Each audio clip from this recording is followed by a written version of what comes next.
one of the most brilliant leaders in Refinitiv and reflect on how his experiences and insights will give us a greater sense of purpose. Okay, let's all welcome Ralph Tasik, a team manager for Icon Trading under Customer Operations Frontline Support. Thank you, Tanya. Hello, everyone. So I do hope that I'm sounding okay. All right. Yes, So, I can clearly hear you. okay, Hi, great. Ralph. So thank you so much for inviting me. I'm L&D. So to everyone, my name is Ralph, and yes, I'm an Icon frontline support team manager, and I'm glad to be here with you tonight and join you in the Flying Start event. So welcome to those. I believe the audience here are 6 months with the company, right? Okay, so I'm actually 12 years with the company. This month is my anniversary, and I've been a team manager for about a year and a half. So probably most of you might think that I have a very colorful career journey. That's why I'm here today. But let me apologize because I might disappoint some of you because it's not as amazing as those who were able to climb up the career ladder very quickly. But I guess what makes it more interesting and unique is the fact that how I was able to manage to stay long with the company as a rank and file employee. What were the perks that I enjoyed?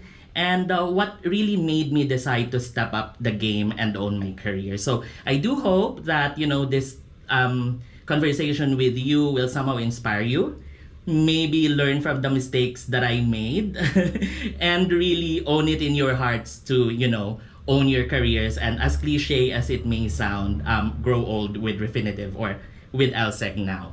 So I started my career journey as a customer support executive back in 2009. We were the first batch when they moved the jobs from New York and London here in Manila. So I was relatively young then, and I came from different call centers. I was actually a call center hopper. So I've been to 3 call centers, and most of my stay there were actually less than a year. So I'm not sure if there are of you who are with customer support, but for those who used to work in call centers, especially if you are on a financial account, it's really like a paperless environment. So we were not allowed to bring anything to our desks. So when I started working with Thomson Reuters, then it's really a different environment. So we were allowed to bring in our cell phones with us. We can even eat at our desks and browse non-work related sites, which is something that's very restricted at my previous company. So that's one thing that I enjoyed, that freedom in a sense. It's something that I enjoyed. And also there was flexibility when it comes to filing leaves. So I mean, it's not really that difficult to file leaves. You can also do it way in advance. And during that time, there's a boom, or there's a boom in the piso sales or in the seat sale. So that's when I also realized my love for traveling, because I can go to any local destinations for about 1,000 or even 500 for a round trip ticket. So I really enjoy that. And I was also introduced to volunteering at Thomson Reuters. So during the first CSR activity that I joined, it felt really good to give back. So I became an active volunteer, and then eventually they asked me if I wanted to become an officer of the volunteer network, and eventually I was asked to be the site lead for that network. Yeah, so because of my passion for volunteering and for traveling, it seems like the years have really, passed by, wherein I was just a CSE and I was enjoying those because while I was keeping my work on the sides, I'm able to, really enjoy I was having a YOLO life. So, I was able to form We Volunteer. That's outside of work. It's a group that I founded wherein we organize tours and volunteers across the country. And I was able to partner with different companies like HSBC, Citco, Premium Wine Exchange, or even the Philippine Postal Corporation for their CSR and their team building activities. I was also lucky to be selected as one of the finalists for the Thomson Reuters Foundation Ambassador Challenge. So it's a competition that for a month we need to raise funds for the foundation and also raise awareness on what it is. And thanks to our colleagues in Manila, I won that competition, and that was my first business trip. So I went to London and I attended a Trust Summit, a Trust Conference. That's the biggest anti-slavery summit in the world. So those things are I was enjoying those while I was a CSE. I mean, I also get to travel to, I think, about 80% of all the provinces in the country, and I backpack to over 20 countries. So, and mind you, I'm not privileged. I came from humble beginnings. So the expenses that I'm using to go out there is from my income as a CSE, my pay, and also a little profit that I get by organizing volunteer activities. But I guess the biggest decision that I really had to take on with regard to my career happened in very recently in 2018. So that's when the time that Blackstone bought the majority of ownership for Thomson Reuters Financial and Risk, and as you know, it became Refinitiv. So I'm not sure if this was told to you by your colleagues, but before we actually entered from Thomson Reuters to Refinitiv, we had to sign a contract, and there's a bond for 18 months, and that was like a turning point for me. So I was like, I'm not getting younger anymore. So I would really have to, take charge of my career, have a fresh start, thankfully with the new company. And I had a total paradigm shift on how I view things at work. And that's when I embodied the growth mindset. So I was a CSE for almost 10 years. But from the time that I embodied the growth mindset, I became a manager in 10 months. And it's not as easy as it may sound, it is, right? It, of course, had a lot of, hard work, a lot of creative juices flowing out. I really had to get my hands dirty. So first, I had to really take care of our clients. So as a CSE, that's our bread and butter. So I made sure that all my cases were done spotless. And I also took certification. So like, for example, in that quarter, I was able to complete 5 certifications. So in the past years, I would have 0, or the most certification that I would take and pass is just once a year. But in that quarter alone, I finished 5. So those are some of the things that I did. I also talked to my managers to give me ad hocs, tasks, so that, I can, I started like training new hires, taking charge of our RCA initiatives, and also later on help in the process improvement of the group and work on other projects and initiatives that is in collaboration with other stakeholders. So I kept myself busy. I was still leading volunteer activities, but I didn't do it at the expense of my job. Also, the application for team manager was not one successful application. It was a lot of, actually there were more failures. But every time I had, a setback, if I didn't make it, I use it a point to really evaluate myself, what I did wrong, reassess things, and I prepared myself so that, the next interviews would yield better results. And yeah, within 10 months, I was able to take the role. And then, like 2 weeks after, I was, advised that I'm already going to become a team manager and is already on the transition for that role.